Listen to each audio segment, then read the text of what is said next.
congratulations on your victory. I would like to ask, now that the people of Bangladesh have chosen you, and this is, a lot of people are calling this the birth of a new Bangladesh, how will the incoming government be different from Sheikh Hasina's government? Well, I mean, I never used to say previous autocratic fascist regime as a government. I always termed this previous government as regime. I never used the word government because it was never elected. So once the government is not elected, and they don't owe anything to the citizens.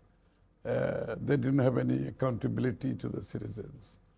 So a government without accountability for long 15 years, you can imagine what kind of autocracy that they can go for. The kind of they have gone into the autocratic order, and eventually that turned into the fascist regime. It's natural for any government, for not being elected, not being accountable, to turn autocratic, to turn fascist government. So this is a departure from that, because after the long movement and uprising, we have arrived at this position today. So it's a quite different expectation. Expectation is sky high because the deprivation has been for so long that the people's expectation is rising all the time. So this is one thing that to live up to the expectation for any new government is not going to be easy. Particularly all the institutions of the country has been destroyed. The economy is in doldrum. People are out of job. Unemployment is an issue. Poverty is rising. Investment is falling. So altogether, it's a huge challenge. Something that the new government has to confront. It's a big challenge, and as I said, a big mandate also demands a big responsibility, which we have to bear in the future. So this is something that we have been working on it, like thankfully, before the election, actually for a long time, how to sort of salvage from such scenario.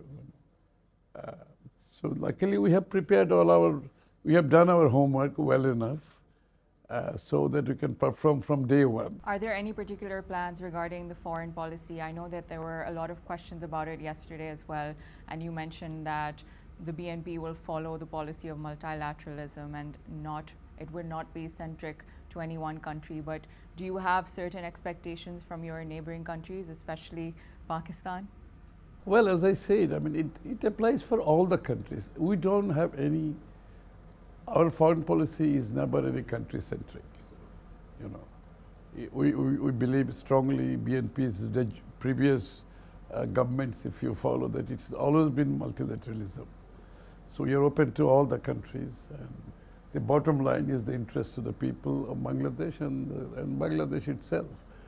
And that is based on the relationship is always based on the mutual respect, mutual interest, one of non-interference, and strategic autonomy for Bangladesh. These are the basis on which we base our foreign policy. So that applies for all the countries. We don't have any separate policy for any particular country. As I said, we're not any country-centric. Prime Minister Shehbaz Sharif also called Mr. Tariq Rahman to congratulate him, and an invitation was extended to attend the oath-taking ceremony as well. Do we know what was discussed in that phone call, and can we expect Mr. Rahman to also visit Pakistan? I think, of course, I mean, Pakistan is one of the members of the South Asian countries, as a neighborly countries. I think they are the only ones who are invited, apart from few others with whom we have business with, So I think our neighborhood is very important. South Asian integration is very important. We are the least integrated region in the whole world right now. We do hardly 5 to 6% trade in South Asian region. So we need to integrate ourselves. All-round integration is very, very important. So we all thrive on the integration process, like the EU they have 40, 50, 60% of their trade between the EU countries.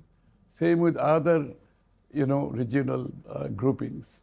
So we are the least integrated region in the whole world. So we need to integrate the whole region. And this is why the President Ziaur Rahman, the founder of BNP, came up with the idea of SAARC, you see. And the whole idea was to integrate South Asian countries, benefit from each other, supply chain is developed, and the whole region thrives supporting each other. So I think this will be another area we'll be looking for. So should we expect the revival of SAARC, and do you think the tensions between India and Pakistan would be a problem? It has been a problem, we have to admit it, and we have to work around it somehow, we have to work it out, because South Asian integration is very important for the whole region, it's not for any particular country. We need to really integrate well enough to benefit and as a region to grow globally, like the European Union grew, and NAFTA, and many other, ASEAN. They have all done well through their integration process, regional groupings, supporting each other, benefiting from each other, taking the advantage of comparative advantage of each other's countries. So we need to be able to do that in South Asia. I think it's about time. Something great that came out of the fall of Hasina's authoritarian rule was that there are warmer ties now between Pakistan and Bangladesh, and trade opened up after a really long time, which is beneficial for both countries, of course. So something that people in Pakistan are eager to hear is that should we expect the continuation of better trade policies as well? There were recently talks of resuming ferry services, and there's also education initiatives that are being explored. So what should we expect on those fronts? We'll be making the best of our relationship with each and every country in South Asia, because this is the benefit of both, mutually beneficial.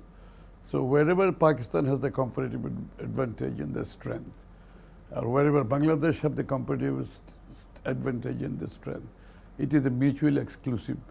I think we need to make the most of it. And recently, cricket was a huge topic as well. Should we expect cricket to maybe strengthen ties? Sports has always been the good instrument for promoting relationship.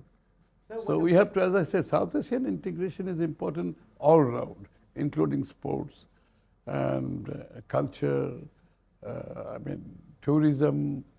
There are so many. Also, the supply chain that we need to create, because global supply chain is becoming more and more important.